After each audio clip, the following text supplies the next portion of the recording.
You guys, I'm so excited to introduce you to one of my personal heroes, Heidi Chance. She's a special agent and she works in the field of combating human trafficking, specifically sex trafficking.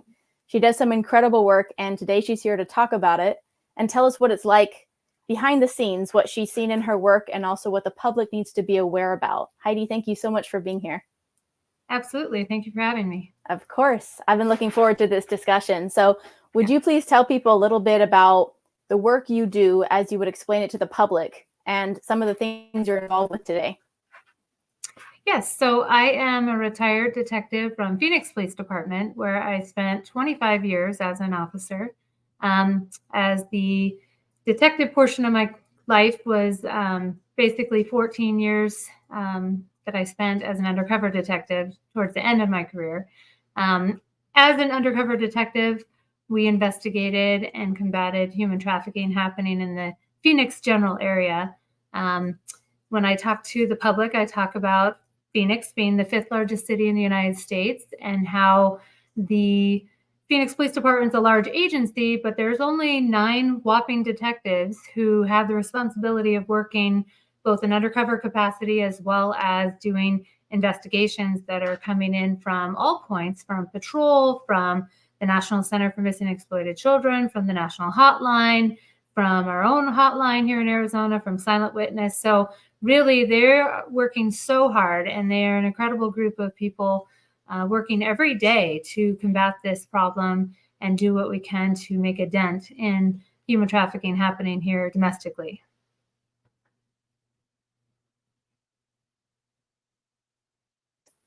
Has there been a change in the type of approach that you guys use when you've seen over the years, like obviously things are not getting better as it relates to children being protected both online and all over the world, but has the response from law enforcement stepped up to that increased demand?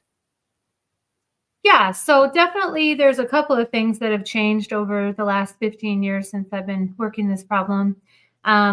First of all, when I first started, focused on arresting prostitutes, and we would focus on the misdemeanor arrest. We would focus on the community complaint of the prostitution problem happening in neighborhoods in the Phoenix area, because there are people who live in those residential areas that don't want people having sex in a vehicle outside their daughter's window or condoms thrown in their front yard. There are businesses there, there are schools, churches, and so law enforcement does have to respond. However, we have definitely recognized that we were not really doing anything impacting the problem, making all these misdemeanor arrests. And so we're doing multiple different things now. We're engaging with victims more and trying to actually offer them services and ask the question we were never asking before, which is, what can I do to help get you out of this situation? And then to coincide with that, we have a victim advocate position where the victim advocate is out there at 2 a.m. when we're doing operations. They're able to take that person aside and talk to them confidentially. They have funding for bus tickets and plane tickets and backline phone numbers to shelters to immediately get assistance to an individual that we're actually going to try and rescue and help.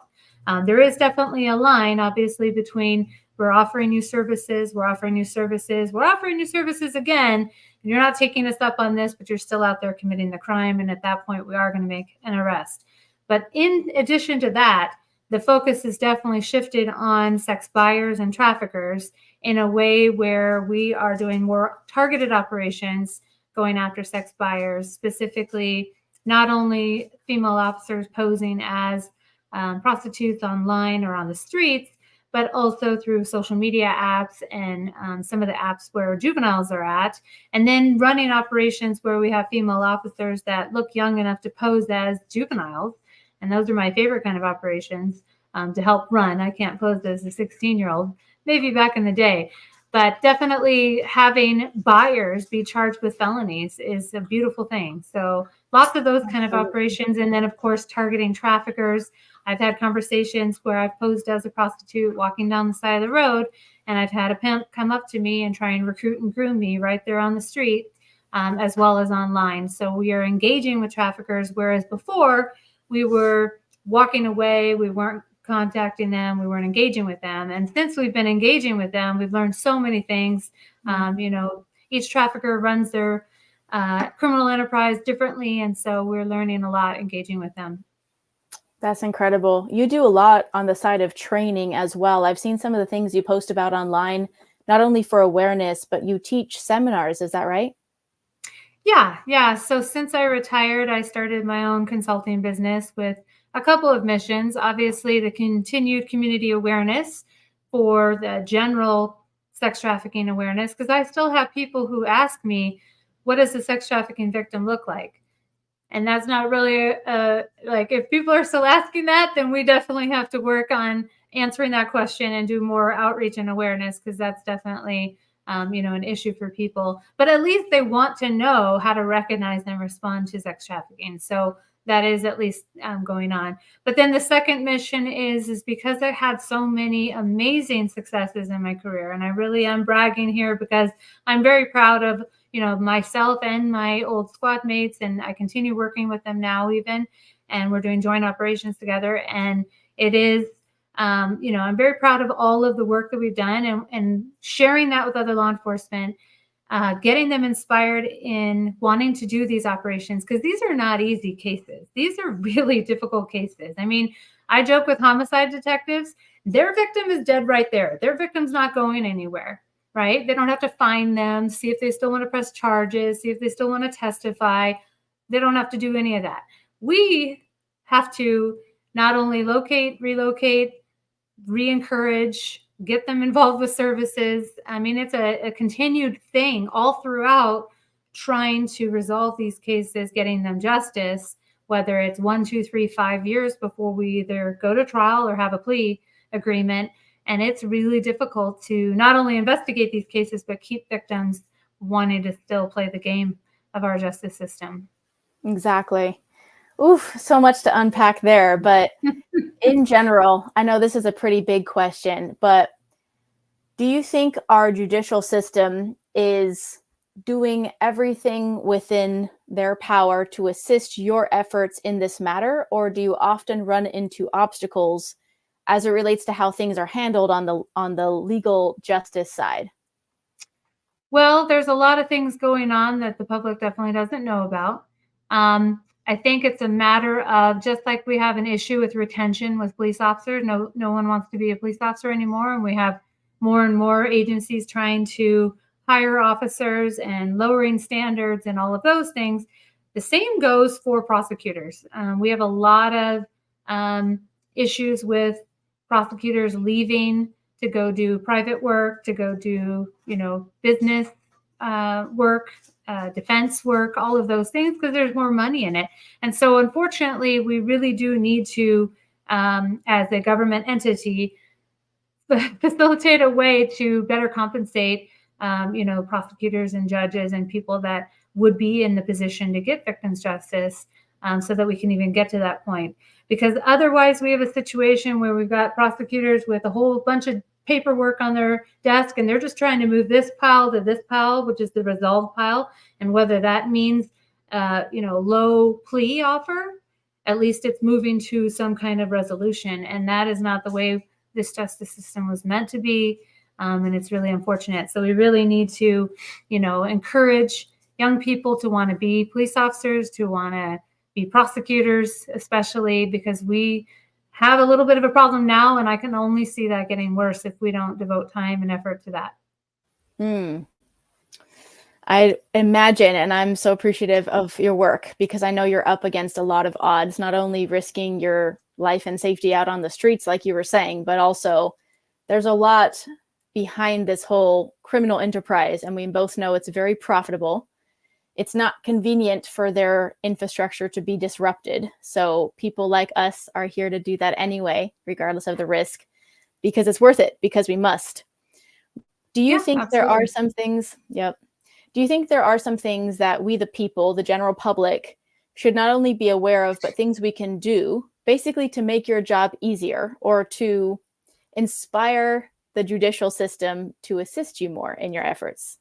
Yeah, definitely there are new things coming out as far as legislation.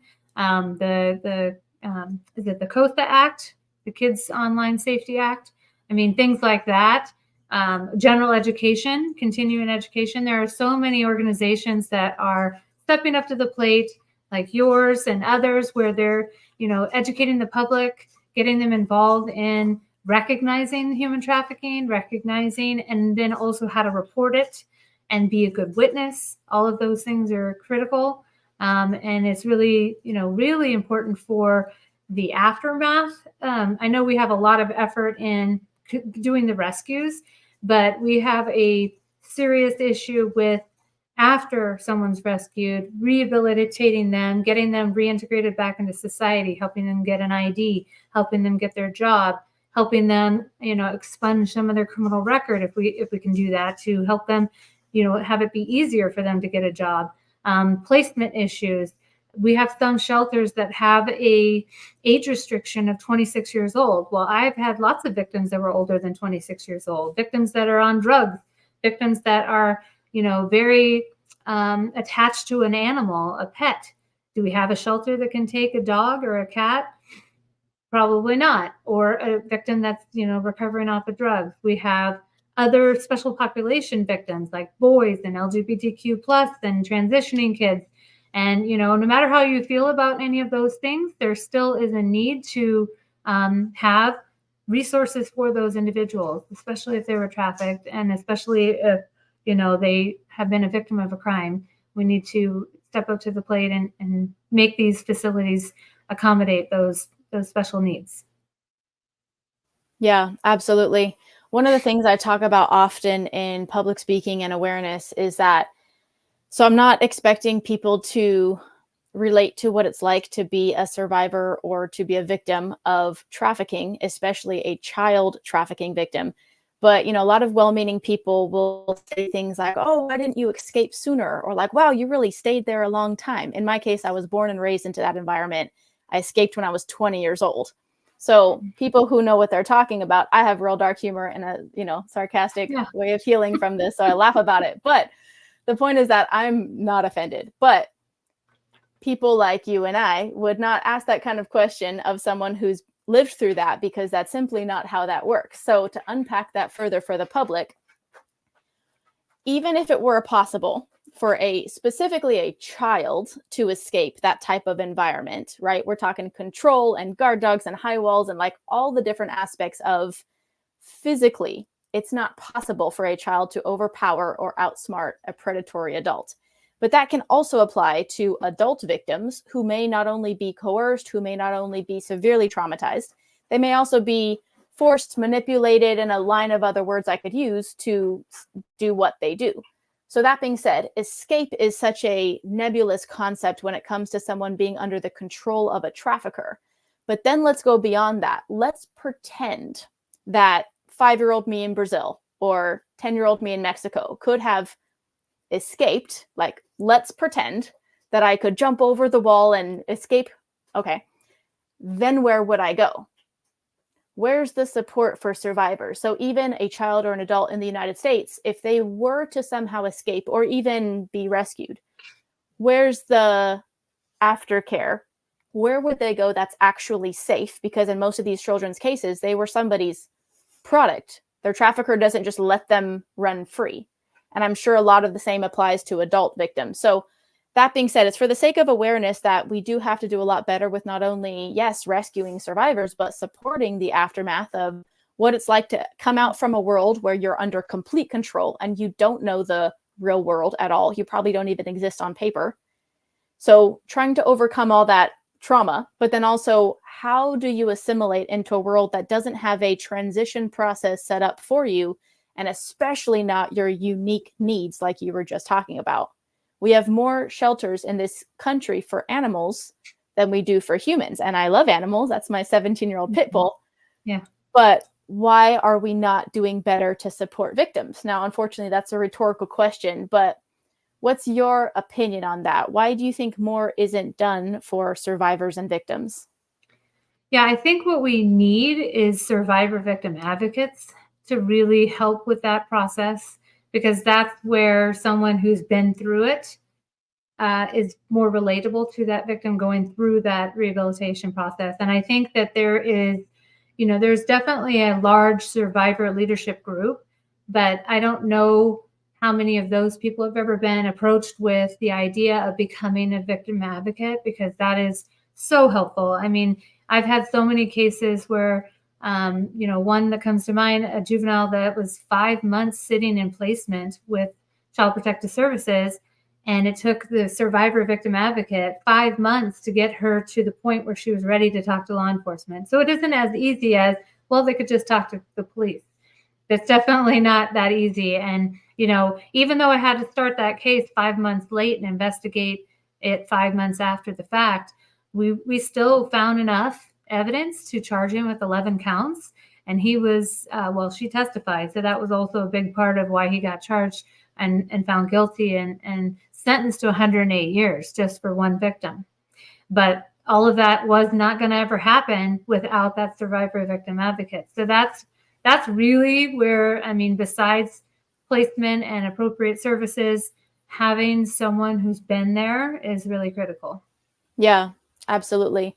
There's the support aspect, which is, okay, so right now I'm actually building a survivor center for some of the children that we rescue, because there's really not a safe place to put these children. So it's actually a pretty interesting full circle moment, personally speaking, that Yeah. I've always wanted to be able to help these kids, and I'm putting my own time and money into it, but I'm doing that now.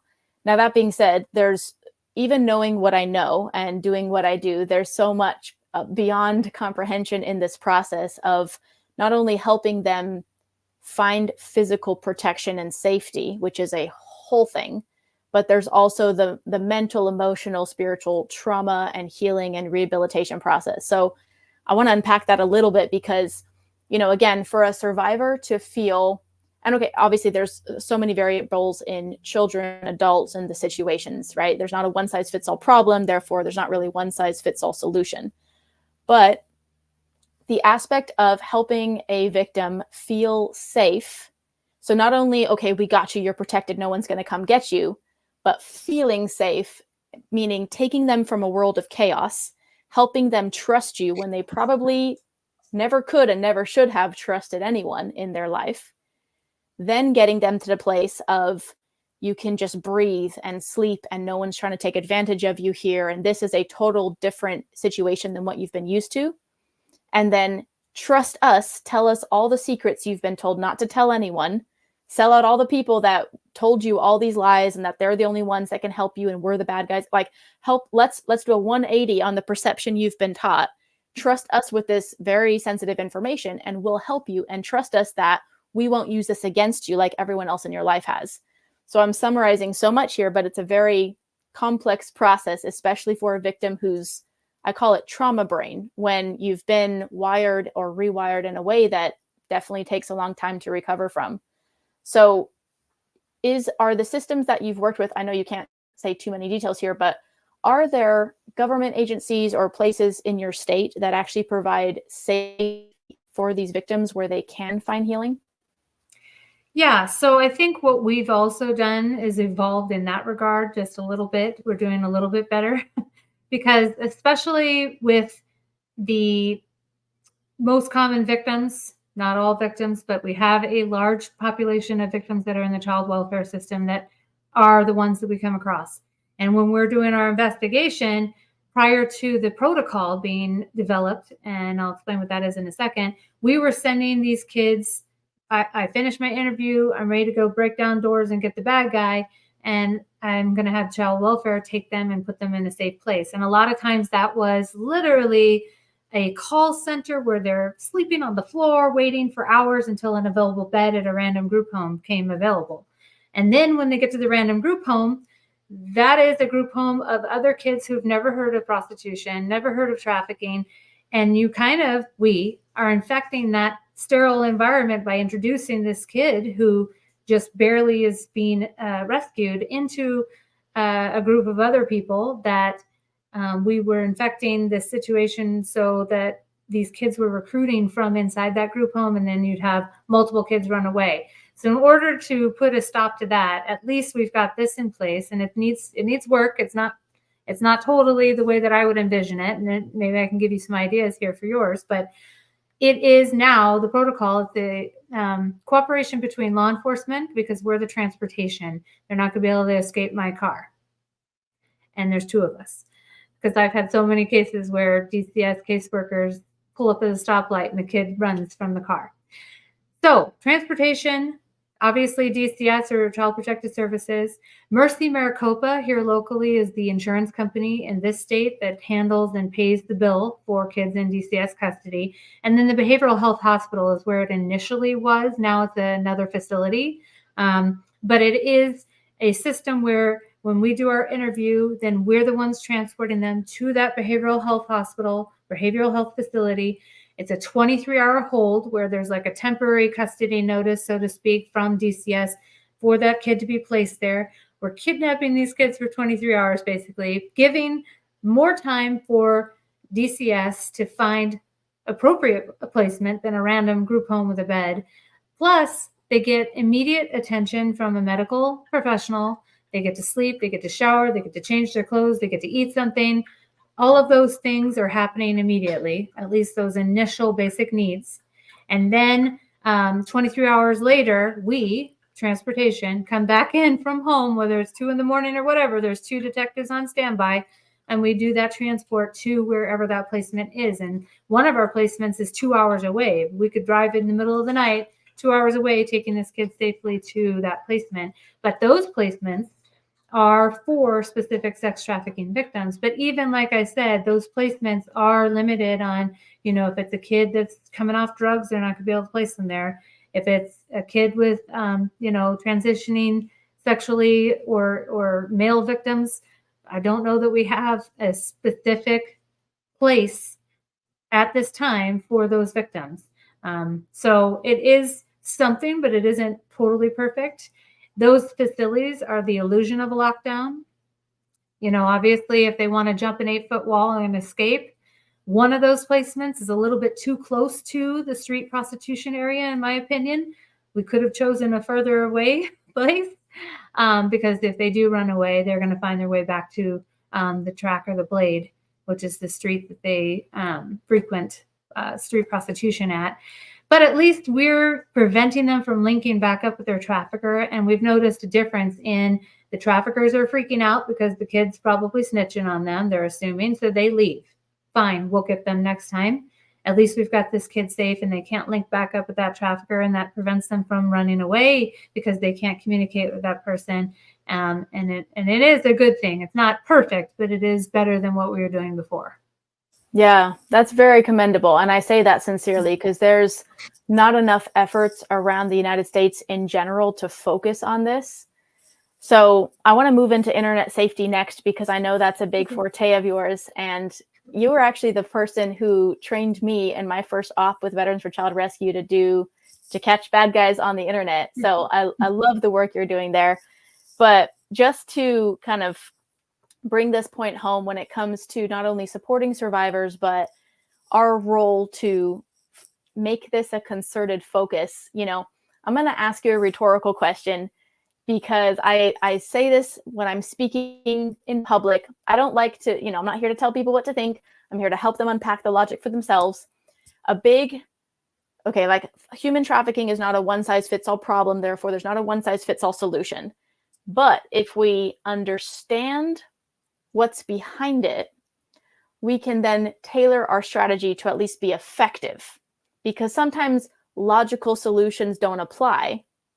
Because if you don't understand how the system is set up or designed, I don't mean agencies like yours, I mean more like at a federal level. So here's the rhetorical question. With human trafficking being as big as an issue as it is in the entire world, and specifically also in the United States, according to statistics, it's the second largest criminal enterprise on the planet. It's the fastest growing, and it's at least one, probably the most profitable or one of the most profitable criminal enterprises. Data is hard to come by because they're not exactly reporting and filing taxes on their income. But with all that being said, so here's the rhetorical question. It's meant to be a little bit not sarcastic, but rhetorical. Why do you think the federal government doesn't have a dedicated agency that focuses on combating human trafficking? I mean, I think that's kind of what HSI is supposed to possibly be doing. I know that they do work with our law enforcement agencies because we all are on task forces. But as far as one like the FBI or CIA, I don't know why we don't have one agency. I think maybe we're definitely behind on realizing how big of a problem this is because we do have the DEA, Drug Enforcement Administration, who deals with that criminal enterprise. And we definitely, it would probably be a great idea and a great thing to have an entity that deals with just human trafficking. Right. I agree. Because I know there are, first of all, for sure, there's agents who care, there's people, there's task forces. Like, I know there are efforts in different realms, but to your point, of all the 3-letter agencies that focus on all the things, there's not one that's focused on combating human trafficking. So HSI and DHS and, there's all these other entities that can get pulled in sometimes as needed. But the point is that not only is law enforcement already such an impossible job, meaning so massive and wide spanning, I don't think it's realistic to require law enforcement agents, whether local or federal, to also take on human trafficking as if that's sort of like an afterthought or something to do in your free time. Being a little sarcastic because I have dark humor. To me, it's more alarming, to be honest, that our federal agency isn't making that type of concerted, dedicated, focused effort on something that's so massive. And, unfortunately, I think that the answer, because I have a lot of other rhetorical questions, right? Why is the media not focused on this? Like, there's a lot of other things we could say here. But unfortunately, I think the answer to most of my rhetorical questions is that human trafficking is one of, if not the most profitable criminal enterprise on the planet. Therefore, there's a lot of not only big money behind it, but a lot of protection and secrecy surrounding it. So it makes it very difficult for people like you who are doing everything they possibly can to actually move things higher up the chain than, everything that you're dedicating your life to do. So I want to acknowledge you for everything you're doing, because most people wouldn't want to risk what you've risked to do what you do to help other people. And most people don't find the same passion in it, satisfaction that we do in putting bad guys away, but it matters. And we do everything we can, despite the fact that this is an insurmountable odd. But making a difference for one person matters. Yeah, it's definitely overwhelming. And I think that, large agencies are doing what they can, and it's a matter of lots of things. Like you said, back in 1998, when I was in the police academy, I didn't have a class on human trafficking. So you have a whole bunch of officers out there that were never even trained to look for trafficking. We're looking for drug dealers and gangsters.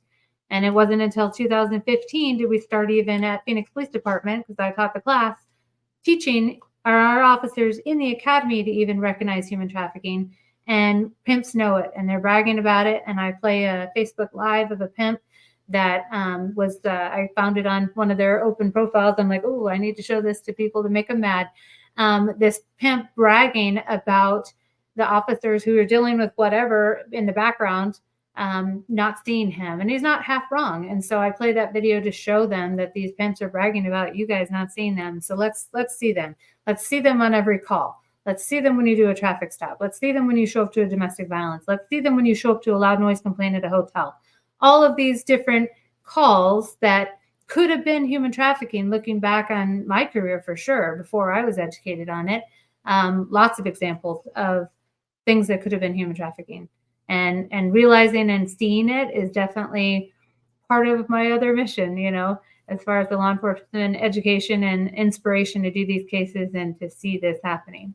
Yeah. Even in their small towns. Absolutely. The work you do is so important, not only because of how big this problem is and how much is needed to be done about it, but, the way I explain awareness, because it's such a feel-good term that people tend to overuse for every good cause. But when it comes to human child trafficking, awareness reduces the predator's ability to operate. It makes it harder for bad guys to do bad things to children and get away with it. if we, the people, are aware, if law enforcement is aware and trained and armed. So again, so much you could say about the points you just made, but I've talked to so many law enforcement that want to do something and have not been trained. And they're asking me questions about, like, what do I do? What does it look like? How do I look forward to the day where that's a required mandatory part of training, but also has people like you who have been there and experienced all these different scenarios that can educate people in a way that's actionable as well. Because awareness is just step one. Step two is action. But without the awareness of what the problem even is, we can't take appropriate action. We'll be barking up all the wrong trees. So thank you again for what you're doing. So to transition then to what you do undercover online and getting bad guys and protecting children, tell us about what that's like.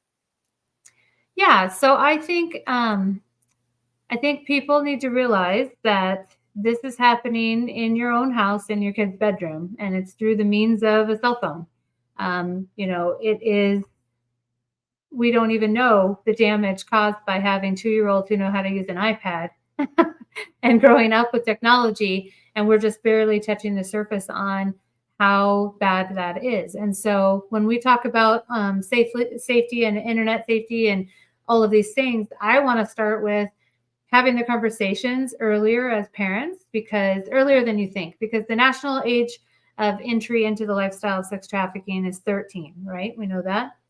It was 15 when I first started. So it's lower, and it's inching more towards 12 and 11-year-olds. So that means those conversations need to happen way earlier, and parents need to be involved in this whole process of technology.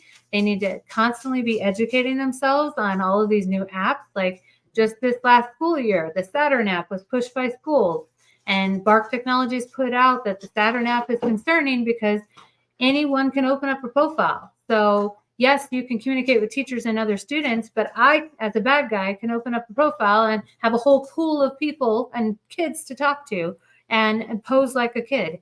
And so parents really need to, part of the job of being a parent nowadays needs to be educating yourself constantly on all these apps and the ways that predators are talking to your kids. In addition to setting expectations and rules, that there is no expectation of privacy in my house. My son's 22 years old. I still could take his phone out of his hand, and I know the password to his phone. I mean, that's part of the rule to live with me. I'm going to know what you're doing and who you're talking to. But even, when he was younger, I could go through his phone at any point. If he changed that password from on his phone, he no longer had a phone. That's just the way it is. I'm the parent. I'm not a friend. Putting together those expectations are the things you have to do.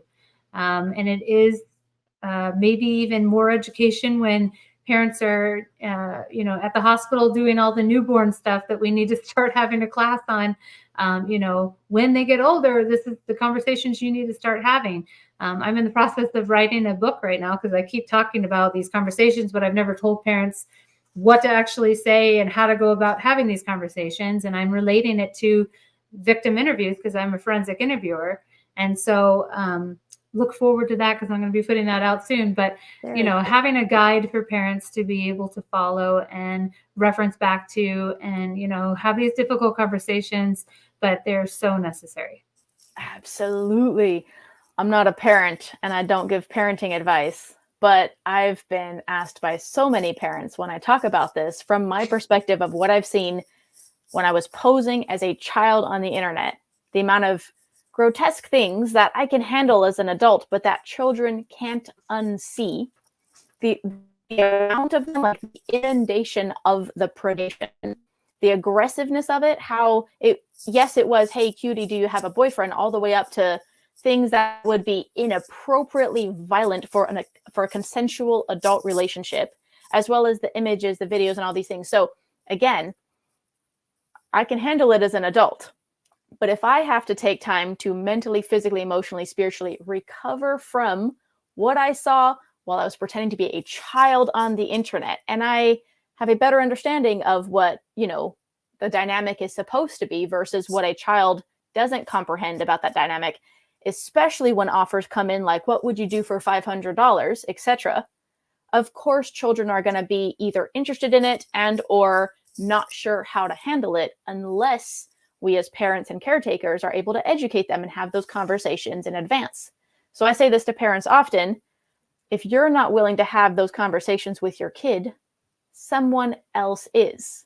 And I would really like it to come from you, even though it might be awkward or whatever your concern is. Of course, there's an age-appropriate way to communicate the risk. But if you're not communicating the risk, and if your child isn't empowered with not only the knowledge of what to do and the knowledge that they can come to you and report these things to you, this is not the first time. When they're inundated with this type of predation, that's not the time for them to try to figure out, what do I do next? These conversations being preemptive help them understand, hey, I understand that you're a good kid, and I understand that there are bad guys on the internet that are trying to do bad things to children. So if you ever see this type of behavior, I want you to come to me and tell me, and I want you to know you're not doing anything wrong. I'm going to handle it, whether it's bad, scary, crazy, whatever. I'm going to handle it. You're not doing anything wrong. But there needs to be that communication and trust factor where the kid knows they can trust you. You won't get them in trouble, and you will take the appropriate action. So again, I have huge respect for parents, and it's not an easy world. And especially with teenagers, like, I understand it's not easy, but I'm saying, please do it anyway. Yeah, I really like what you just said, as far as if you're not going to have a conversation about sex and inappropriate things, someone else will with your kids. So make it you. Sure. Yeah. 1000%. Another thing that I tell parents and people often is that, people want to know, what can I do? And sometimes they expect this really complicated answer. And sometimes the answer begins with simple things like communicating with your kid, right? Now, another thing I tell them is about building up the child's self-esteem, as far as how can I help my child be less vulnerable to this predation? Because straight up, if you give them access to the internet, it's not a matter of if, it's a matter of when. Now, please don't give your child unlimited, unsupervised access. There are there's options that don't give your child information beyond their years, etc. I'm gonna let the parents decide there. But if you're not building up your child's self-esteem, this begins at home, right? If you're not the one telling your child, you're amazing, you're beautiful, you got this, you can learn it, we can figure it out together, you're so strong, you got this, we can figure this out. When, not if, a creeper or predator on the internet slides into their DMs with, oh, you're so beautiful. If that's the first time the child's ever heard that, they may think, oh, if someone finally sees me, gets me, oh, they like me now. Versus if you as a parent or caretaker or family member are the one building up your child's self-esteem and letting them know about the risks. Hey, sometimes bad guys will try to get access. If something happens, if you don't know who this is, please come talk to me about it. I just want to check it out, make sure they're good for you. If so, great, no problem. If not, I'm going to handle it. If that child is approached by a stranger danger tactic and they're aware, they are less likely to fall prey to that. Now, again, that can be complicated because predators are very strategic. But if we're not even giving our child that fence on the top, we can't expect them to necessarily withstand those types of offers and interactions. So communication is so key, and that begins with awareness. Yeah. I mean, parents need to be aware of all the threats, not just, what we're talking about with human trafficking, but also luring and sextortion and, child exploitation images and all of those things. So it's awareness about all of the threats. Absolutely. So I know you could probably write a book about this as well, but what are some of your top safeguards or precautions that you want parents, like if you had to pick the top 3 to 5 things that parents need to do or stop doing, what are those things? Well, obviously, definitely have the conversations earlier than you think. And then nobody remembers phone numbers anymore. And I tell this story all the time about a 14-year-old that, ran away and met up with the trafficker, and she may have had a phone when she ran away, but that phone is definitely not a phone that the trafficker is going to let her keep. So all the contacts that would have been in that phone are gone now. And unless you teach your child to memorize at least one of your phone numbers, then she gets taken to another state. She has no phone, no phone number, no access to her own social media, because that's part of the isolation. The traffickers take away your access to social media because they don't want you reaching out to family or friends, because they might help you escape. and then you are in an area where, in a situation where you're potentially being exploited and committing crimes, and they're feeding you information that the police are just going to arrest you, that is a total loss situation. And that is a situation where that child is going to stay in that predicament until they are close enough to home and are able to escape. And even then, are they familiar with how to get home and who to trust and who to talk to? So it's a very extreme example of a hopeless situation. So in that, I explained, obviously, the conversation, teaching them about, things that predators are going to do as far as wanting to meet, learning important information about you. And then obviously the phone number is huge, or a contact of someone, an emergency contact phone number for them to memorize and know in case they need it, in case they don't have their phone. Even if a phone dies, the battery dies and they're in a car accident, they need to have a phone number for you memorized. It's the simplest thing, but so many kids don't know their own home phone, their parents' phone number, even if they don't have a home phone. So definitely those things. And then obviously continuing the conversation, because even though you may think, done, I've had it once, I'm good to go. No, it needs to be a continual thing, because like I said, there's new apps, there's new social media, platforms every day. And so continuing to educate yourself and continuing to have those conversations and actually think and put yourself in the position of an undercover detective, if you want to think of it that way, and how you would see bad people using these apps to talk to kids. Those are all important things. So important. I love those tips. Thank you. I always want to give people practical things to implement right away, because again, awareness really matters. And I know that for sure. But then the action that follows is also just as important, I think. So thank you for that. Yeah.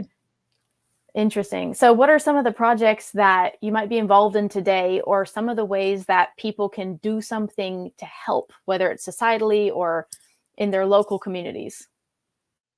Yeah. So just like you had said, with the placement idea that you're coming up with, there's actually a couple of organizations that I'm helping right now in our local area that are exploring making it better, that are exploring special populations and other dynamics like drug addiction and pets and victims that might be pregnant or just had a baby, those kind of things, like all kinds of situations that could be going on, coinciding with trying to get them help and everything else. But also, obviously, continuing education. There's lots and lots of blogs out there that talk about the apps, and I really am a proponent of Bark Technologies and Gab Wireless, Gab Wireless, because both of those entities have devices that parents can use to, avoid this whole internet situation in the first place. And it's a device that looks like a normal phone. So if their kids may be going to get made fun of, at least they can look like they have a normal phone. And then the smartwatches also. And it really helps with them not even having the opportunity to engage with strangers on the internet, because you can't get on the internet on those devices. As far as other things, we're doing a lot of awareness out there, obviously, because of large events coming up. We just had Super Bowl. Arizona has, the golf tournament regularly. We have NBA All-Stars, I think, coming soon. Other states have large events, and just continued awareness. It's one of those things where it's crazy, and I don't know if you remember this, but when the drug problem was a big problem, you used to see public service announcement commercials. This is your brain on drugs. I've never seen a PSA for human trafficking or sex trafficking. So we definitely are trying to link up with media and develop something like that can play at least locally in this state and maybe nationally, because we do need to continue to have that, just like products and commercialized services, those kind of announcements to the public to continue that awareness and continue having human trafficking be on the forefront of everyone's mind. Oof, that's so good. I've seen some of those signs at airport bathrooms. I know in the Las Vegas women's restroom and things like that, there's some signs like, are you being trafficked? But so I agree with you that kind of public awareness, first of all, it helps the public be informed. It also empowers survivors that, hey, maybe someone cares. Maybe I can reach out for help. There's an interesting dynamic too, where a lot of times, from the outside, the public assumes that the child or victim knows they're being trafficked, and that they're like, oh, a number to call. Let me just make a phone call and get rescued.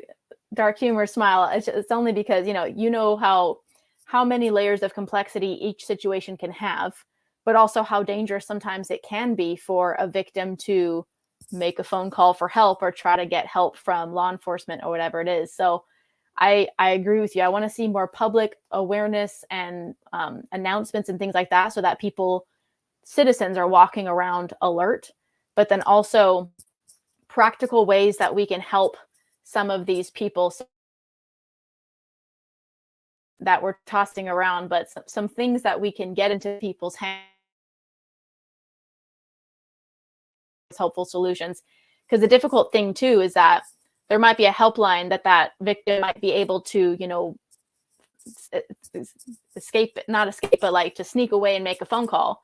But then there's not like a task force that's going to drop down and save you, so there's a lot of layers of complexity that the public needs to understand, but that we also need to build an infrastructure for. And it's going to take time, but I definitely celebrate the progress and the things we're seeing along the way. Yeah, and it's definitely a situation also where a lot of victims, like you said, don't realize that they're a victim. They're bonded to their trafficker. They think they're in a relationship with this person. They are brainwashed into thinking all of these, things that the trafficker has promised is really going to happen for them. And, I've had situations where I've had, 3-hour interviews with victims where we didn't really even get to barely any of the truth of what happened because of them lying, protecting their trafficker, trying to placate me and make me feel like I'm helping them, but not really, because they're not really telling me the truth. And it's definitely complex. And I hope that with the public being more aware about this, they also understand that it isn't just an overnight success and an overnight thing that any of this gets resolved. It is definitely years and years of, aftermath for a trafficking victim to go through, and, being part of that solution and that recovery is definitely where the public can be as well in many different roles. Yeah, absolutely. Absolutely. I see a lot of misconceptions when it comes to human and specifically child trafficking. What are some of the main misconceptions you see in the public, and what are some ways you can sort of oversimplify or address that or clarify what the truth is there? Yeah, I mean, I think a lot of people, especially with our border issue right now, think that human smuggling is the same as human trafficking, but they're definitely not the same. In simplest terms, human trafficking is a crime against a person, and human smuggling is actually a crime against the border or the state, and it involves some element of consent. Yes, someone who's smuggled from point A to point B, along the way, if they are forced to perform sex acts or forced to perform labor, can be a victim of human trafficking, but really they are two different crimes with two different victims. As far as other things, misconceptions, a lot of people are putting out on social media things like, this shopping cart was put next to my car door. Is that a sign of human trafficking? Or there was an orange sticker put on my window. Is that a sign of human trafficking? And it's one of those things where, I appreciate that people are trying to make other people more aware and maybe aware of their surroundings. And, if that causes people to stop looking down on their phone and not be a victim of a attempted fraud scheme or some kind of, contact with someone trying to steal their purse or something, that's all good. But I've never had an investigation involving, a piece of tape or a sticker put on a car targeting the vehicle. And that's leading to a different direction where it's misinformation, where I think the public's getting confused about all of those things. So there's misconceptions in the fact that, a lot of people think it's a kidnapping or an abduction. And in fact, it's really a skilled, manipulative trafficker that's investing some time into luring this person away, whether it's, on social media or in person. If you've ever heard of Wake Up, the official Wake Up movie, I really like that movie. It just recently came out. I don't know if it was privately released, and it's going to be picked up hopefully by a network, but it's called Wake Up.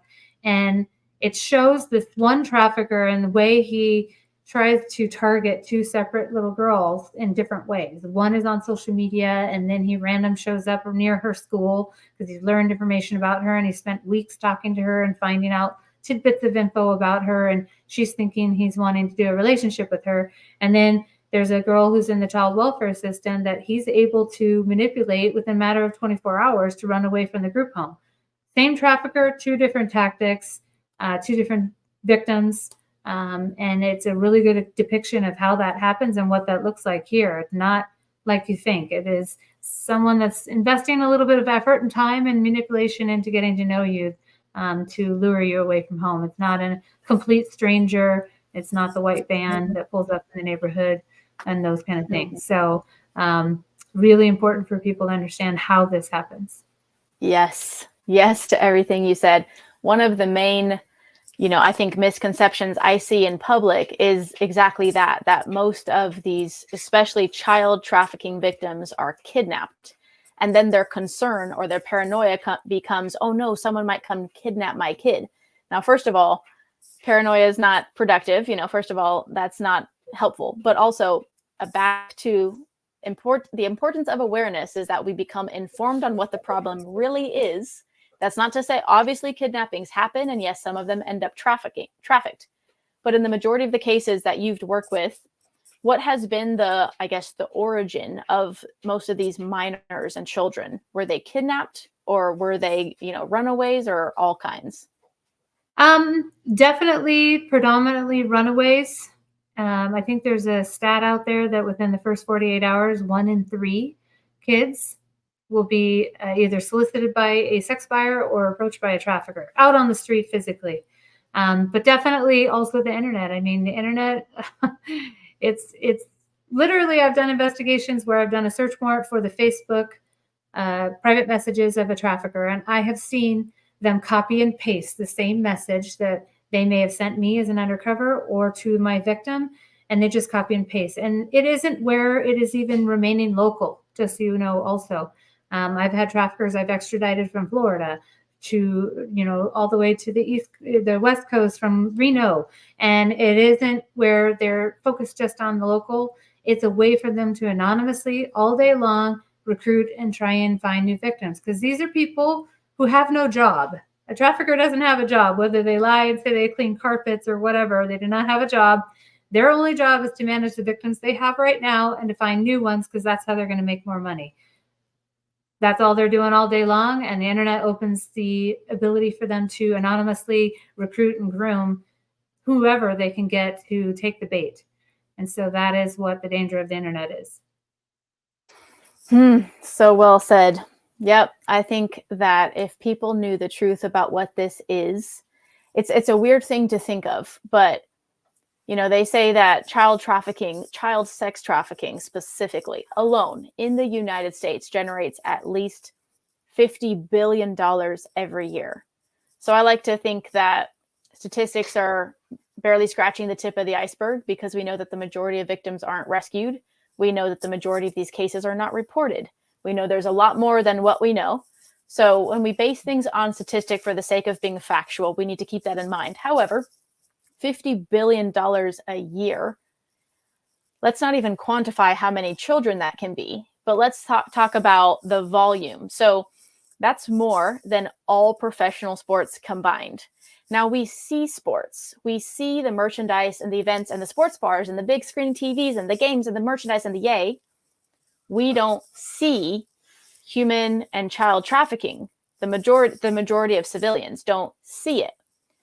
And there's not a lot of factual information about it out there. The media will show us everything about every celebrity's dress and ex-boyfriend, but they won't talk about child trafficking. We are very informed about a lot of things except children being trafficked in our country. So first of all, intelligent people, well-meaning people are not informed, and that is by design.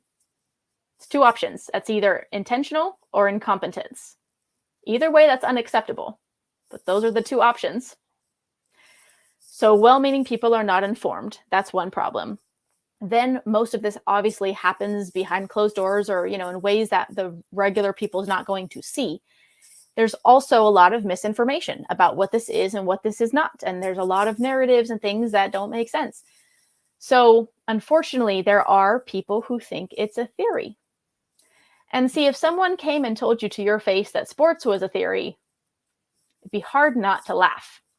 So that's what it's like being a survivor of child trafficking and unpacking your trauma on the internet in order for strangers to stop calling this a theory. And again, I'm a little playful and sarcastic with this, but it's because this matters too much, because it's the truth, because I wish it was a theory. That would have been so great. But what's not acceptable to me, what I take very seriously, is the intentional effort to suppress and deny this entire thing, because that is intentional.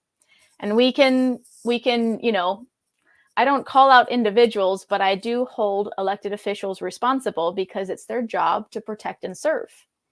And if they're not even willing to talk about it, then I don't have a lot of tolerance, and I'm just being real direct here, but we have to be willing to acknowledge it if we're going to take any meaningful action at all. Now, if the people in high positions of power and authority aren't dedicating the agencies, the budget, the training, the resources to this issue, it's not the men and women on the front lines, because the majority of the people I've spoken to and experienced care, but don't have the resources and the training. Now, what's unfortunate, and I've never been in law enforcement, what's unfortunate is that a lot of civilians blame law enforcement unwittingly because they don't understand the dynamic, but they're like, oh, the police don't do enough. Oh, the police don't care. I've given entire speeches and public speaking events where I'm unpacking it and oversimplifying it.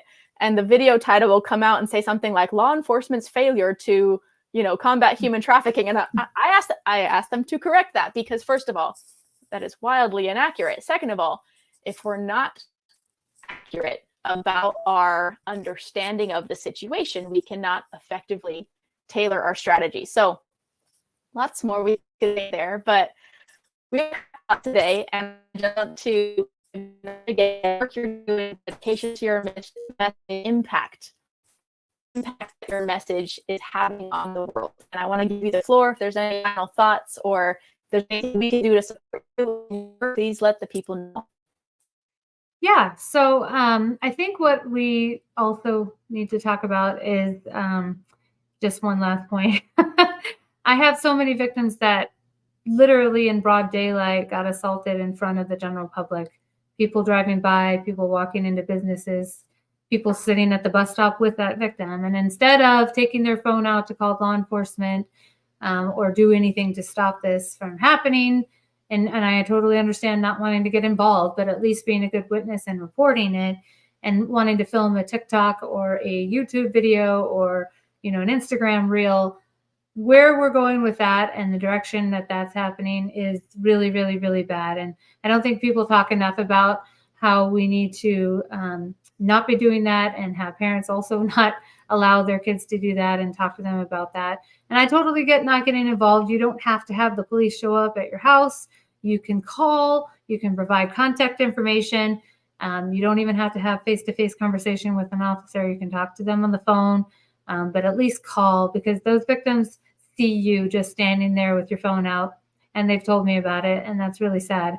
I would hope that we are not going to move in that direction any further, and that we start moving back towards doing the right thing and making the right call and helping that person instead of becoming Instagram famous, posting a video.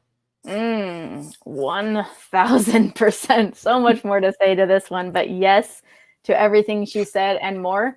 And I would also challenge people, if you think that little old you can't do something to help this situation, I promise you can. Even if the impact is small.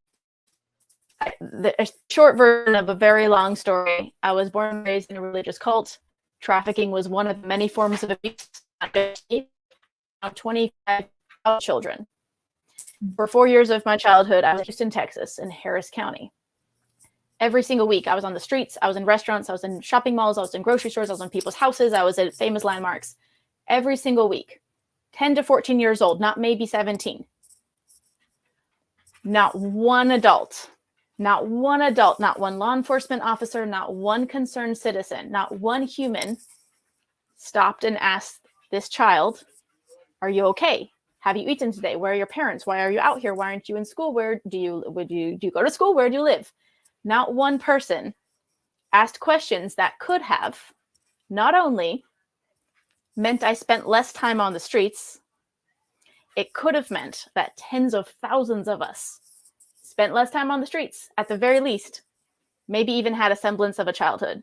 So if little old me is out here with this little light of mine eradicating darkness, I want to ask everyone to please realize that little old you can do something meaningful, even if it's just for one child. That matters. Yeah, 100%. I mean, like you said, even if they don't want to ask you, the child, questions, and they're too afraid to approach you, call the police for a check welfare. That's what law enforcement's for. We will go and we will, contact that person for you.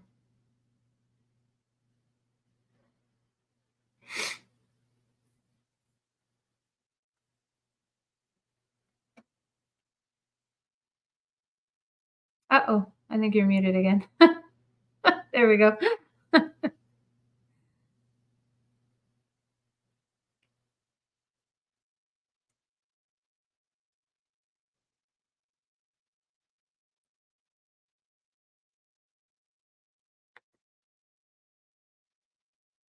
There's days that it's not easy, but please know that it matters and that people like you are how we're going to change this. So thank you from the bottom of my heart. And thank you again for this conversation today. I really enjoyed it. Thank you so much. Absolutely. We'll see y'all next time.